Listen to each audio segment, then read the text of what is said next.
이 일은 아하수에로 왕 때에 있었던 일이니 아하수에로는 인도로부터 구스까지 127지방을 다스리는 왕이라.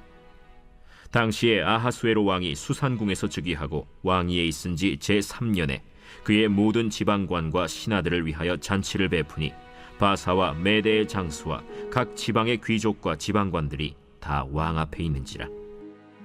왕이 여러 날 곧 180일 동안에 그의 영화로운 나라의 부함과 위엄의 혁혁함을 나타내니라.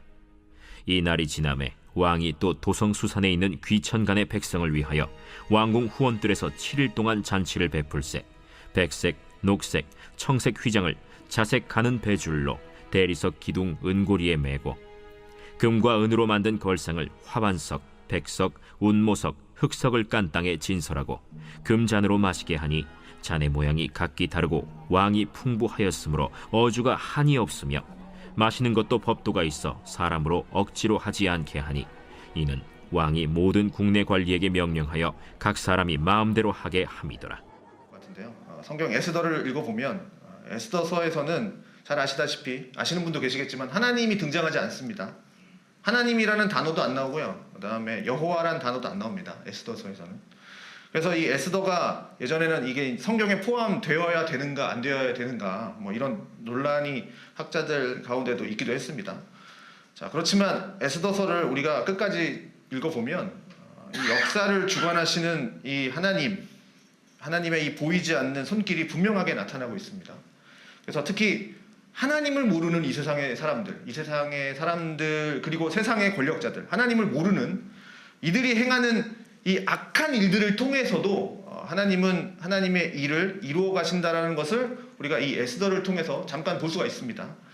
또 하나님의 백성들을 이렇게 지켜주고 계시고 그 다음에 하나님께서 계획하시고 계신 이 구속의 역사 이런 것들을 이루어 가시는 것을 우리에게 이 에스더서를 통해서 분명히 보여주고 계시다는 거죠. 그 성경이 이제 에스더서입니다. 하나님의 이름이 나오지 않지만 여호와라는 이름이 등장하지 않지만 그 가운데에서 보이지 않는 하나님의 손이 분명히 움직이고 계시다라는 거죠. 그래서 이 에스더에서는 중요한 인물 4명이 나오죠.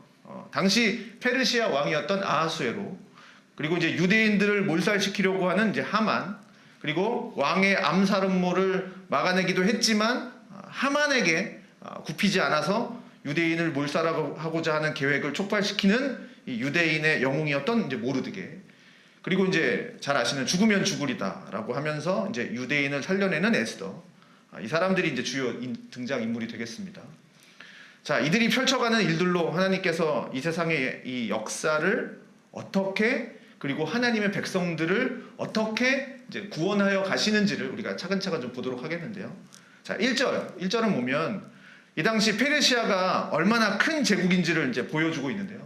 페르시아 왕 아하수에로 왕이 뭐라고 나옵니까? 인도로부터 구스는 어디냐면 이제 지금의 에디오피아입니다. 에디오피아. 그러니까 이집트 밑쪽이 이제 에디오피아죠.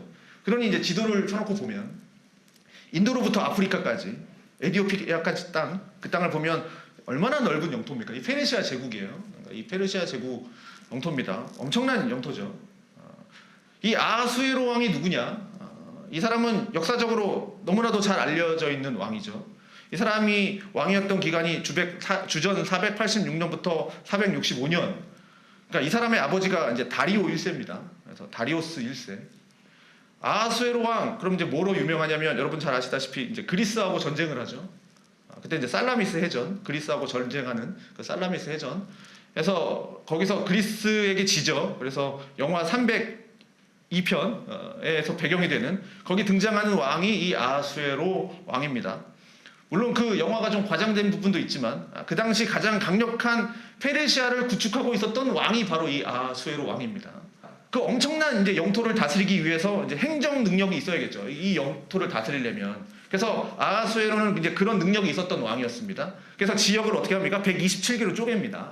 그래서 다니엘서에 보면 총독 3명에게 관리하라고 했잖아요. 127개를 이렇게 3명한테 나누는 거죠. 한 명이 다 관리하기 힘드니까. 각 도시마다 이제 총독을 세워서 또 다스리게 합니다. 그러니 이 많은 넓은 땅이니까 민족도 다양하고 뭐 언어도 다양하겠죠. 그래서 큰 영토를 다스렸던 왕입니다. 이 아하수에로가 왕이 되고 나서 이제 3년 되던 해에 3년째 이제 큰 잔치를 벌입니다. 3절에 보니까 뭐라고 나옵니까? 모든 지방관과 그다음에 신하들을 위해서 잔치를 베풀었다.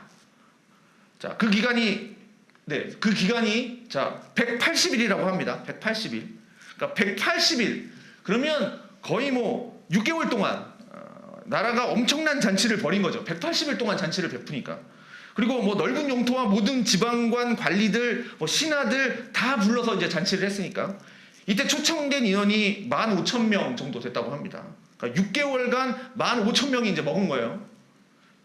자, 그냥 동네 잔치 아닙니다. 그러니까 나라에 벌어지는 잔치지 않습니까? 그럼 거기서 나오는 음식들, 뭐 술, 180일 동안 벌여야 되니까 뭐 숙박시설, 뭐 이런 것들이 나라에서 하는 거니까 당대 최고의 가장 호화로운 뭐 그런 잔치였겠죠.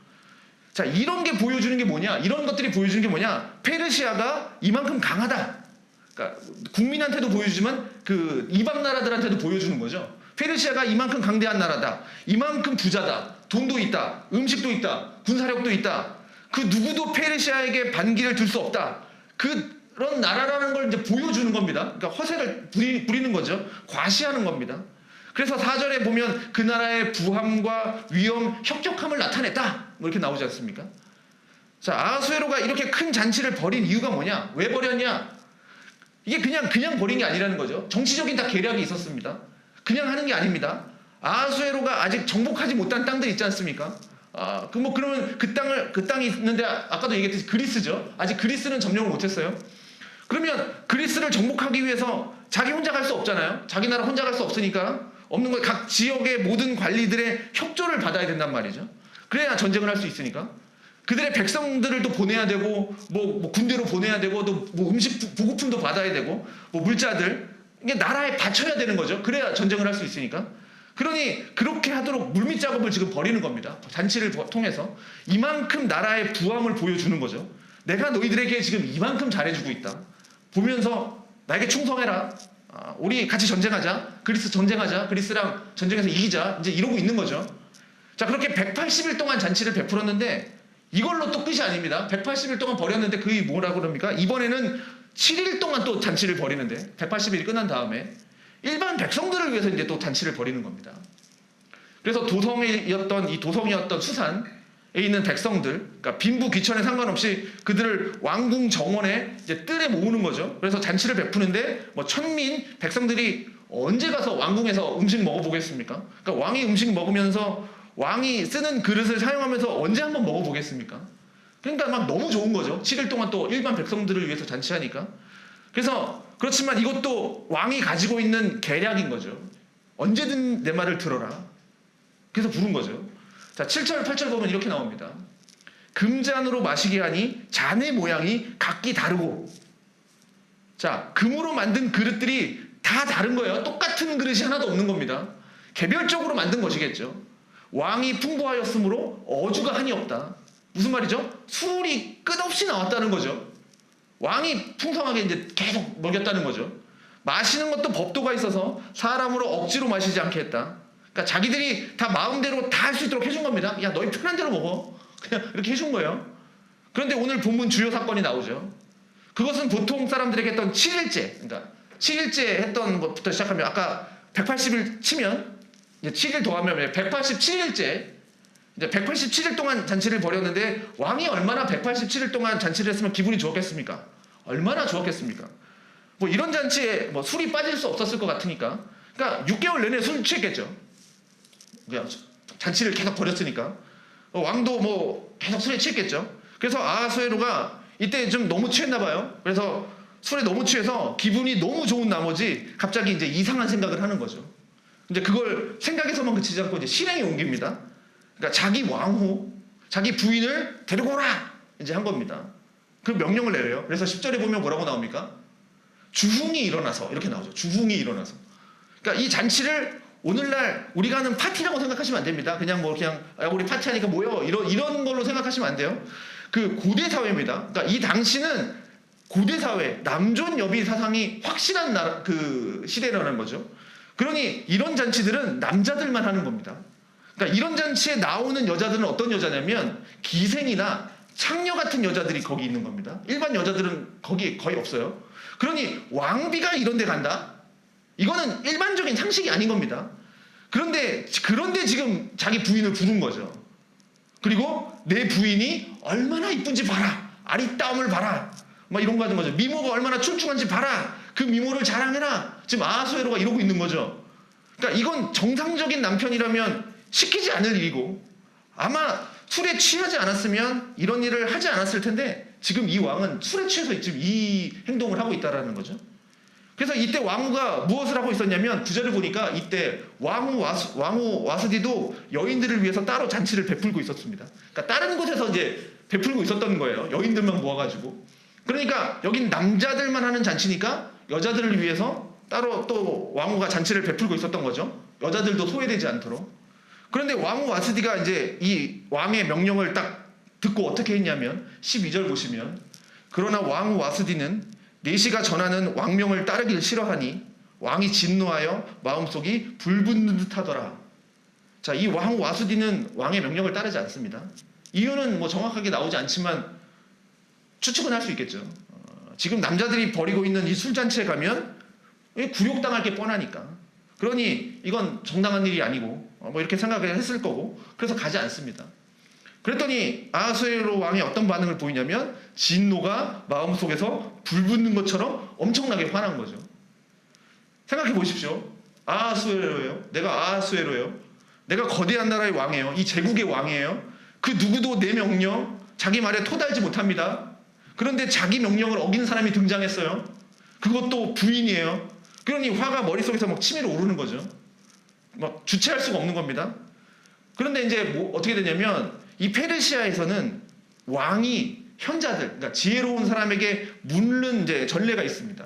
그러니까 바로 그냥 딱 죽일 수 있지만 이 전례가 있어요. 물어야 돼요. 그래서 왕이 자신이 화나는 대로 이렇게 바로 하지는 않고 현자들을 불러서 의논합니다. 야, 내 명령을 어긴 이 여자 어떻게 했으면 좋겠냐? 이제 물어보는 겁니다. 그랬더니 이 현자들, 이 지혜로운 사람들, 이 사람들도 어떻게 보면 왕의 신하들이죠. 그리고 이들도 다 정치하는 사람들입니다. 그러니 그들이 의견을 내기 전에 왕의 기색을 한번 봐요. 왕의 기색을 살피면서 14절에 보면 왕에게 가까이 하여서 왕의 기색을 살피면서 이렇게 나오죠. 그리고 16절에 보시면 그들 중에 이제 무무간이라고 하는 사람이 이렇게 말을 하는 거죠. 왕과 지방관 앞에서 대답하여 이르되 왕후 와스디가 왕에게만 잘못했을 뿐만 아니라 아하수에로 왕의 각 지방의 관리들과 무 백성에게도 잘못하였나이다. 자, 지금 잔치에 오라고 하는 걸 어긴 게 왕한테만 잘못한 게 아니다. 모든 사람에게 잘못했다. 지금 이러고 있는 거예요. 17절 아하수에로 왕이 명령하여 왕후 와스디를 청하여도 오지 아니하였다 하는 이 왕후의 행위의 소문이 만약에 모든 여자에게 전파되면 그들도 그들의 남편을 멸시할 것인지 이렇게 되는 거죠. 그러니까 왕비가 뭘 잘못했다는 겁니까? 왕이 오라고 했는데 남편이 오라고 했는데 오지 않았다? 이 소문이 전국으로 퍼지면 전국에 있는 여자들도 남편 무시하고 남편 말 따르지 않을 거다. 이 얘기를 하는 겁니다. 이제 이상하죠? 그러고 나서 18절 오늘이라도 바사와 메대의 귀부인들이 왕후의 행위를 듣고 왕의 모든 지방 등 관들에게 그렇게 말하리니 멸시와 분노가 많이 일어나리이다. 이렇게 얘기하는 겁니다. 그러니까 왕후가 왕의 명령을 어겼는데 이 무무간이라고 하는 사람이 이걸 어디까지 확대시킵니까? 세상의 모든 여자들이 이 소문을 들으면 다 남편 무시한다. 남편을 따르지 않는다. 남편 멸시할 거다. 그러니 이거를 일벌백계 삼아서 모든 여자들이 남편에게 다 복종하도록 남편을 존경하도록 해야 됩니다. 라고 조언을 하는 겁니다. 이 무무간이라는 사람이. 자기 아내한테 무시를 당하고 있었는지 모르겠지만 이 무무간이라는 사람이 그러니까 이런 의견을 내는 거죠. 그래서 이제 이렇게 하자고 이제 조언을 하는 겁니다. 왕이 만일 좋게 여기실 텐데 와스디가 다시는 왕 앞에 오지 못하게 하는 조서를 내리되 바사와 메대의 법률에 기록하여 변기함이 없게 하고 그 후에 왕후의 자리를 그보다 나은 사람에게 주소서 이렇게 얘기하는 거죠. 아하수에로와 그 자리에 모인 사람들이 다 이 말을 또 좋게 여깁니다. 그래서 이 무무간이 하는 말대로 하는 거죠. 그래서 22절에 보니까 각 지방 각 백성의 문자와 언어로 모든 지방에 조서를 내려 이르되 남편이 자기의 집을 주관하게 하고 자기 민족의 언어로 말하게 하라 하였더라. 이렇게 되는 겁니다. 그러니까 결국 뭡니까? 잔치로 오라 라고 하는 이 왕의 명령을 어긴 와스디는 왕후의 자리에서 하루아침에 쫓겨나게 된 겁니다. 그럼 이 왕후에게서 내려온 게, 왕후의 자리에서 내려온 게 얼마나 처참한 일인지는 우리가 조선왕조 보면 알지 않습니까? 그냥 단순히 왕후에서 내려왔겠습니까? 우리는 충분히 짐작해서 볼 수가 있겠죠. 어떻게 되었는지는. 그냥 집으로 돌아가는 정도가 아니었겠죠. 정치적인 일들이 내려진 거니까. 뭐 숙청을 하던가 뭐 했을 거 아닙니까? 그리고 뭐라고 나옵니까? 각 지방의 모든 사람에게 명령이 내려져서 모든 여자들은 남편에게 복종하고 남편의 말을 따르고 자기 민족의 언어로 말하게 하라. 그러니까 이건 이런 겁니다. 그러니까 지금 나라가 크니까 민족들이 다르지 않습니까? 그러니까 가정 안에서도 다문화 가정들이 있을 거 아니에요? 그렇게 형성될 수 있었겠죠. 남편과 아내가 막 민족이 다른 겁니다. 그러면 각각의 언어를 쓰겠지만 이제 남편의 언어로 통일, 남편의 말로 다 바꿔라. 지금 아마 그런 것 같아요. 자, 이게 이제 에스더서 1장의 주요 내용인데 이것이 우리에게 지금 무엇을 가르쳐 주느냐. 자, 우리는 지금 이 내용을 가지고 무엇을 적용할 수 있느냐. 두 가지를 좀 적용을 얘기하고 마치도록 하겠습니다. 첫 번째는 이 세상의 권력자들이 벌이는 일 한번 보십시오. 지금 왕이 술에 취해서 이상한 명령 내리고 그 밑에 있는 사람들은 정말 또 왕 따라서 이상한 얘기하고 이런 일이 지금 벌어지고 있는 겁니다. 여기 정말 하나님이 계십니까? 여러분 읽으시면서 하나님이 계신 것 같아요? 오늘 1장 읽으면서? 라고 하는 의문이 들죠. 그리고 앞에서 말씀드렸던 것처럼 에스더서에서는 하나님이 등장하지 않아요. 에스더보다 20년, 30년 뒤에 활동했던 사람이 누구냐면 느헤미야입니다.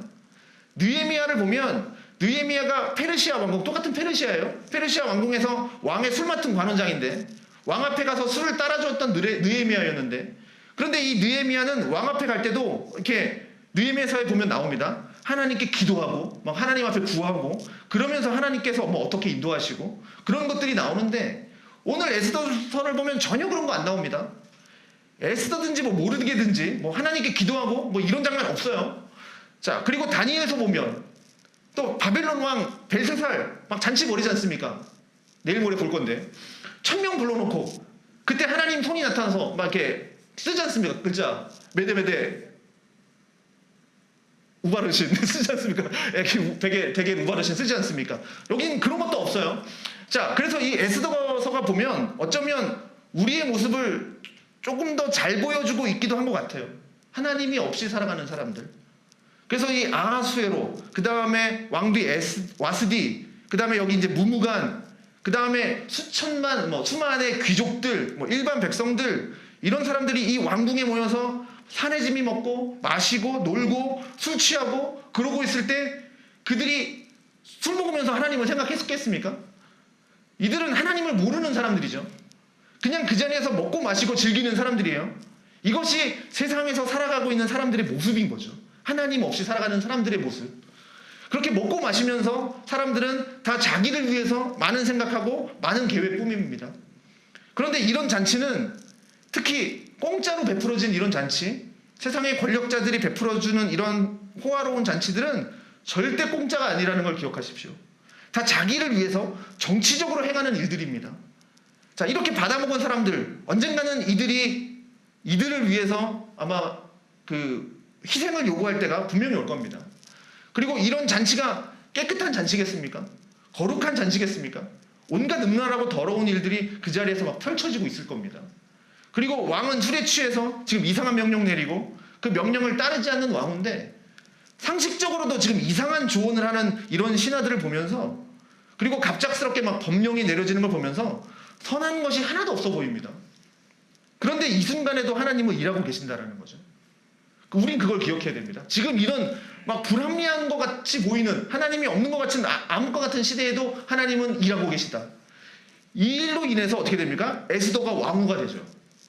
에스더가 이제 역사의 중심으로 등장하는 기회가 생긴 겁니다.